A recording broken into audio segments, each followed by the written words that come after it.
بسم اللہ الرحمن الرحیم وصلی اللہ علی النبی الکریم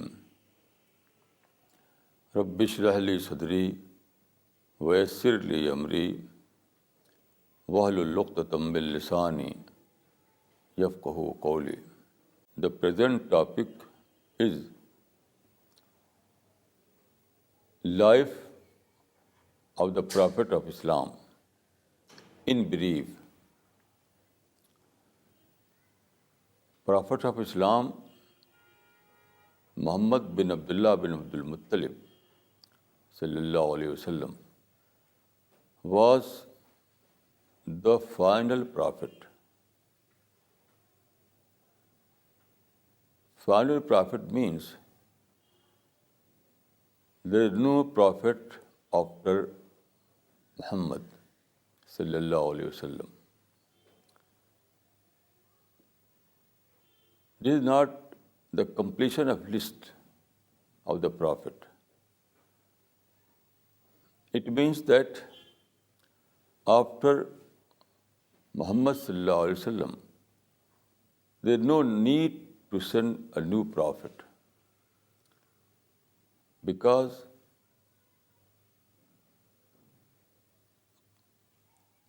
the revealed book, the book revealed upon him, was preserved. Now we have a preserved text of the Word of God. Then we have a complete historical record of the Prophet and his companions. So we have a divine ideology, as well as we have a model in form of the life of the Prophet and life of the companions. So when all these things were preserved, there is no need to send prophet anymore. In this sense, Prophet of Islam was the final prophet. Then I would like to say a few words about his life. The Prophet of Islam was born in Mecca in 570 AD. He was a seeker, a true seeker. He used to visit Hira, the cave of Hira. Hira was a mountain near Mecca. So he used to go over there not for meditation, but for contemplation. Because he was a seeker, so every time he was in contemplation. Who am I? What is the purpose of life?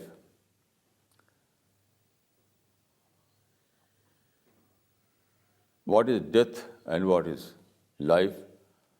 So all these things were his questions. There is a verse in the Quran, وَوَجَدَكَ ضَالًّا فَهَدَى. God found you a seeker, a true seeker. So he revealed his guidance to you. So the first revelation he received in 610. اقرأ باسم ربك الذي خلق خلق الإنسان من علق اقرأ وربك الأكرم الذي علم بالقلم علم الإنسان ما لم يعلم. This was the first revelation And this was the starting of his prophetic mission. So after this revelation, he returned to his home. There was his wife Khadija. He said, he asked him to rest on bed, but Prophet said, Ana raha ya Khadija. Now there is no time for rest. Now there is no time for rest, because God has appointed me a prophet, and I have to start my mission, the mission of tahit. It's a very important mission. I have to convey the message of God to all mankind. So I have no time for rest. So Prophet Muhammad started his mission in 610. And day and night, every time he was engaged in this mission. At that time, all the Arab people and Meccan people were worshipper of idols. That is shirk. So all those tribes and Meccan people were worshipping idols. In Arabic term, they were mushrik. So he started his mission of Tawheed among mushrik people. So they became hostile.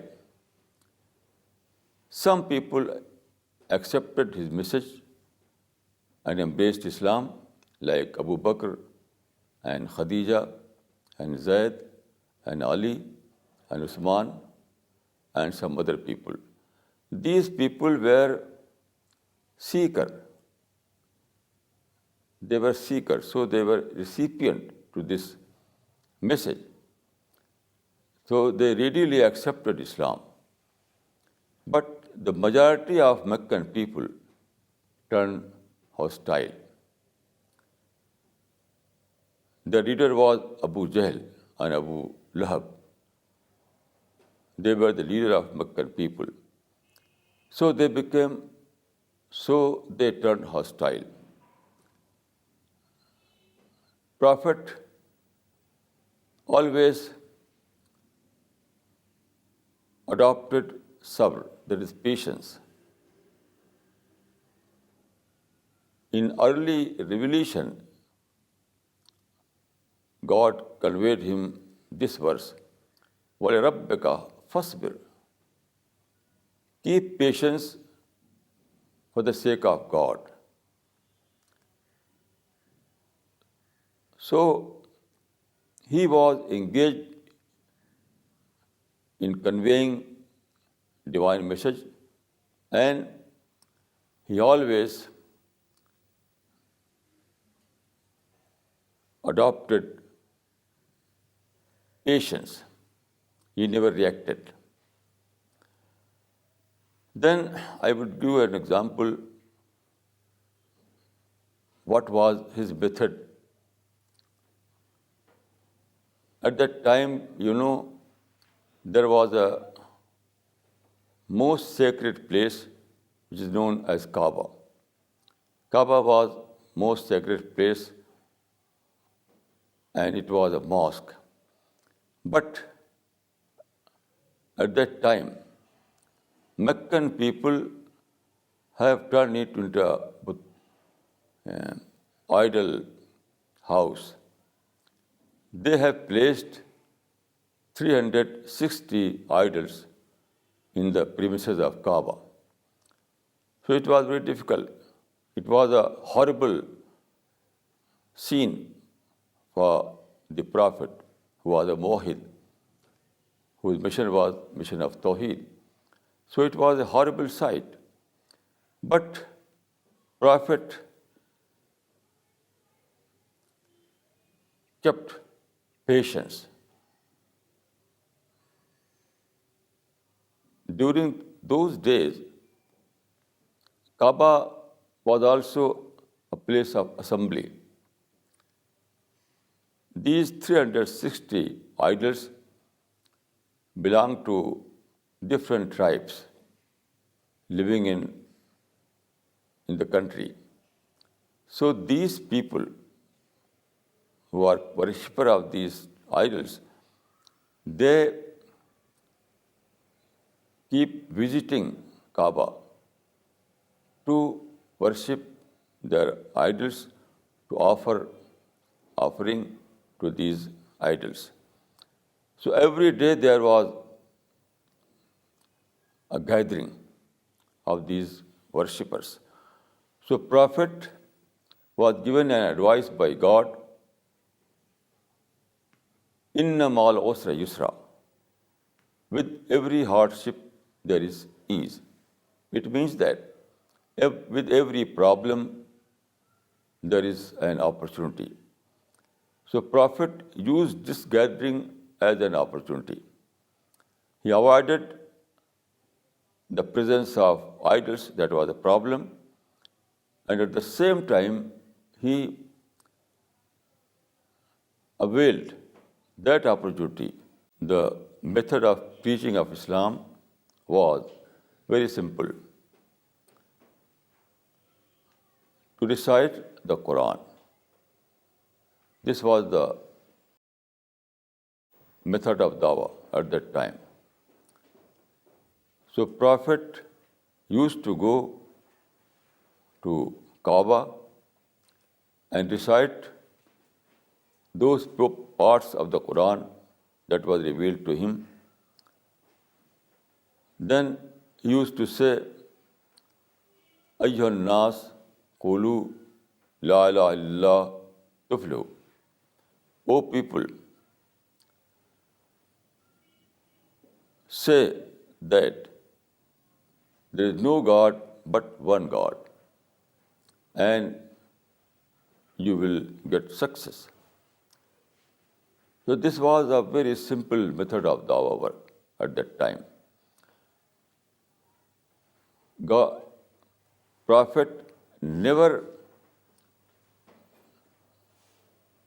adopted any kind of violence, any kind of provocative method, but Meccan people it was not tolerable for Meccan people, so they turned hostile. This situation continued up to 13 years. During this period,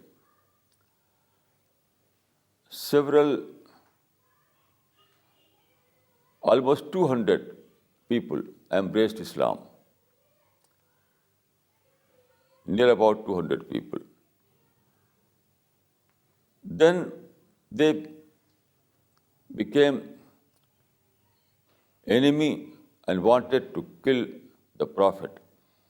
So Prophet wanted to know whether there is another place where he can find better opportunities. So he visited Taif. Taif was another city. So when he visited Taif, the heads, the leaders of the leader of Taif were angry, and they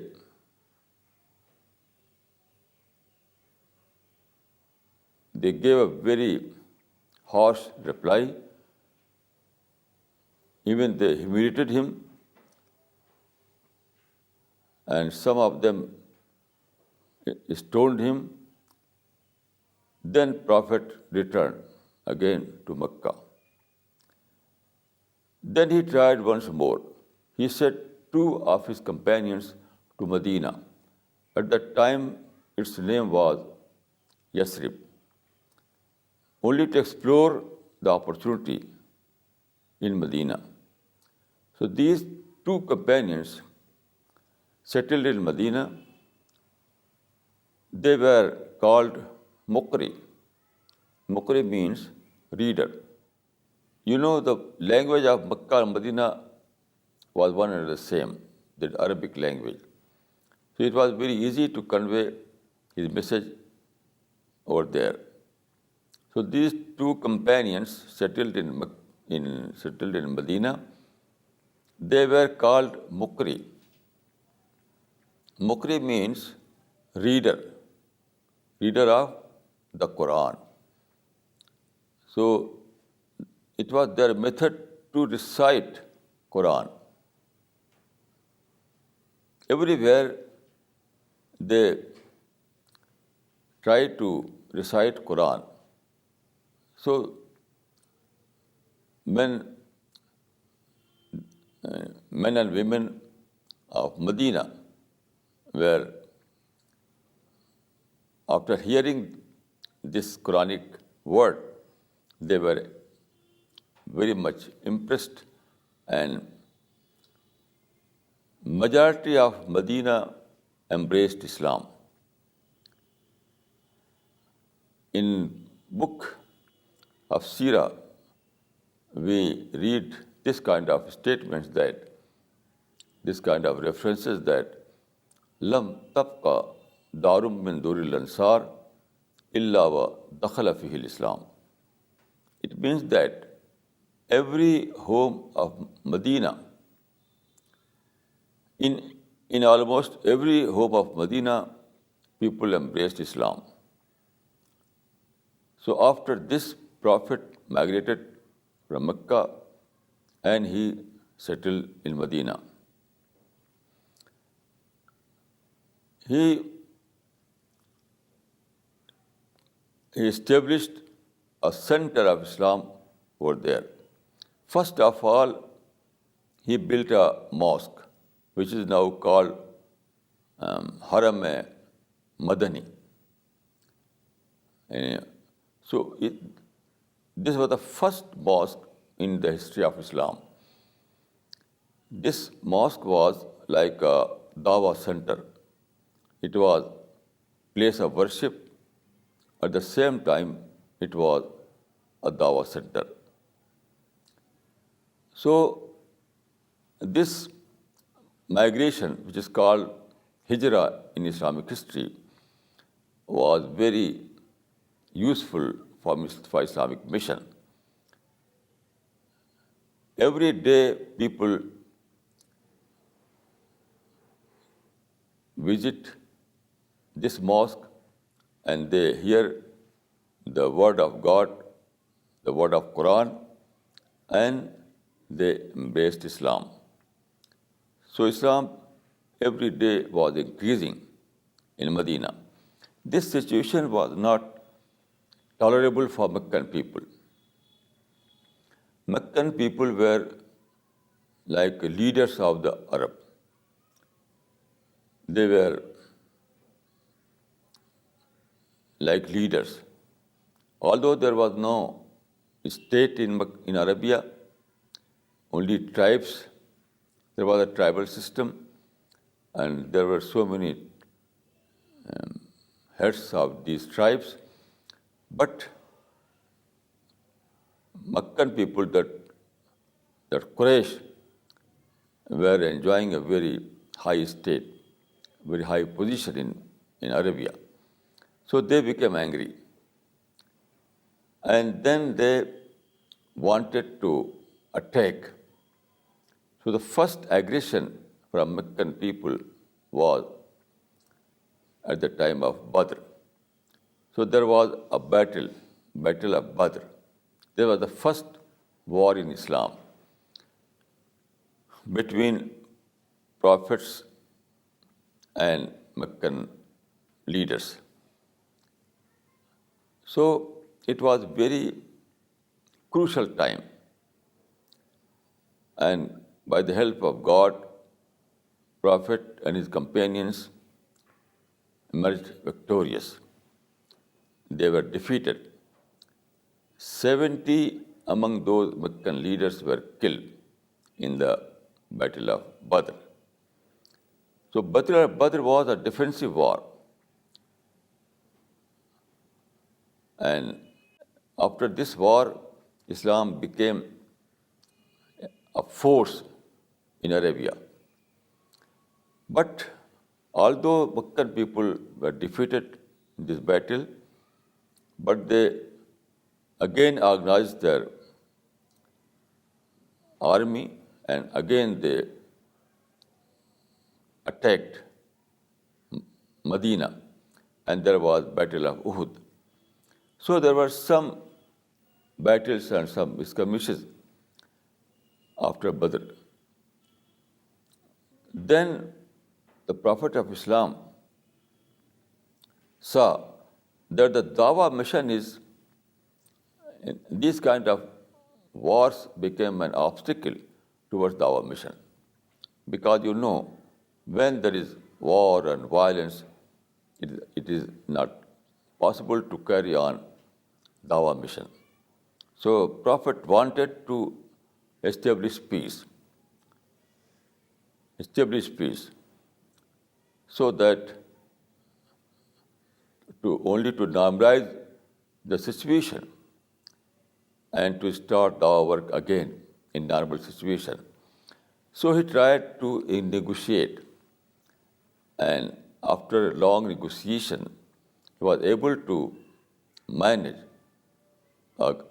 an agreement between himself and Meccan people. This agreement is called Hudaybiyah. Although Hudaybiyah agreement was a unilateral, Hudaybiyah agreement was a unilateral kind of agreement, because all the conditions of Meccan people were met, but so it was a unilateral kind of agreement. But there was one provision in favor of Islam, in favor of Islamic mission. That was, of this agreement was a no war pact. This agreement this agreement was in fact a no war pact, although there were some other conditions in favor of Meccan people. But the gist of the pact, this gist of the agreement was that it was a no war pact. After this agreement, it was settled that now there is no war between Meccan people and Medina people, no war at all. So the Hudaybiyah agreement established a peace between the two parties. So when there was peace, there was the normal situation returned again. And it requires normal situation to carry on dawah work. So after this agreement, that was peace agreement, there was again dawah activities. And history tells us that after 2 years, just after 2 years, the number of Muslims became 10,000. At the agreement, at the time of Hudaybiyah agreement, Muslims were less than 1,500, hardly 1,400. But after 2 years, their numbers increased and they became 10,000. So now Prophet was in a very advantageous position. So there were some more events, and after these events, Prophet marched from Medina to Mecca. During this march, there were 10,000 people with him. And when they reached to Mecca, the, the leader of Makkah declared that today we cannot go to war against Muhammad because he is so powerful this day that we cannot fight against him. So without any war, without any bloodshed, Makkah was captured. And when Makkah was captured, the whole Arabia was captured because Makkah was center of Arabia. So when in Makkah Muslims were victorious, then there was no resistance in Arabia, no resistance. So after achieving victory in Makkah, Prophet Muhammad was able to establish his state without any further resistance from Mushrik people. Then when after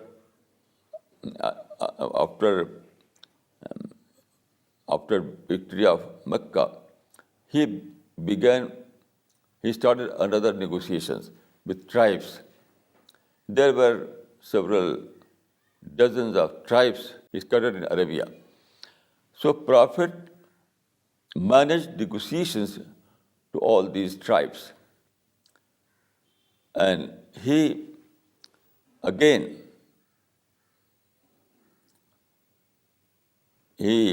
after negotiations, there were agreements between Muhammad sallallahu alaihi wasallam and other tribes.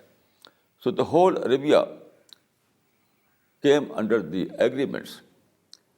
So after Mecca, the whole Arabia was Islamized, and there was no battle, no war, no violence. So it was, in fact, it was a bloodless revolution. Bloodless revolution. This bloodless revolution was achieved through peaceful dawah work, through agreement, through unilateral adjustment, and through peaceful method. No war, no violence was used except in few occasions like Badr or Uhud and Hunain. Then, if you read the life of the Prophet of Islam, you will find that main concern of the Prophet was dawah and not political state. No. Dawah means to convey the divine message to all men and women, to all mankind. This was the main concern of the Prophet. So he always adopted the policy of tolerance. For example, when the Prophet was in Mecca, this verse was revealed in the Quran. Lakum deenukum waliya deen. For you, your religion, for me, mine. So this was a 2-point formula. That is, follow one and respect all. So when Prophet was in Mecca, he adopted this formula. In Mecca, there were Muslims, there were Mushriks, and at the same time, there were some Christians. So in modern term, it was a multi-religious society. Although Mushriks were in majority, and then Muslims were in minority, and Christians were also in minority. But you can say that it was a multi-religious society. So at that time, Prophet adopted this formula. Lakum deenukum waliya deen. For you, your religion, for me, mine. That is, follow one and respect all. Then, when Prophet was able to establish a state in Medina, he again adopted this formula. At that time, Medina was also a multi-religious society. In Medina, at that time, there were Muslims, there were Mushriks, and there were Jews. Perhaps there was no Christian, but Muslims were Mushriks and Jews were in Medina at that time. So it was again a multi-religious society. At that time, Prophet issued a declaration. This declaration is called Sahifatul Medina in the book of history. Sahifatul Medina means Medina Declaration. In this declaration, Prophet again included this provision: Lil Yahud Deenuhum Walil Muslimin Deenuhum. For Jews, their religion; for Muslims, their religion. So again, the same formula was adopted by the Prophet of Islam. That is, follow one and respect all. So this was policy of tolerance, policy of adjustment, policy of peaceful relationship. So the Prophet never adopted violent method. He always adopted peaceful method. His method was based on peace, tolerance, adjustment, and mutual respect. So Islam, this is the method of Islam. This is the method of Islam. Islam believes in peace, and peaceful method is the only method according to Islamic teachings. And it was this method by which he achieved all those success. There is a hadith the Prophet of Islam has said, Inna Allah yu'ti ala rifq ma la yu'ti ala al-'unf. God grants to peace what He does not grant to violence. It means that peaceful method is far more effective than the violent method. And the whole life of the Prophet of Islam is a testimony towards this formula. So Islam is a mission of dawah, and Islamic method is peaceful method.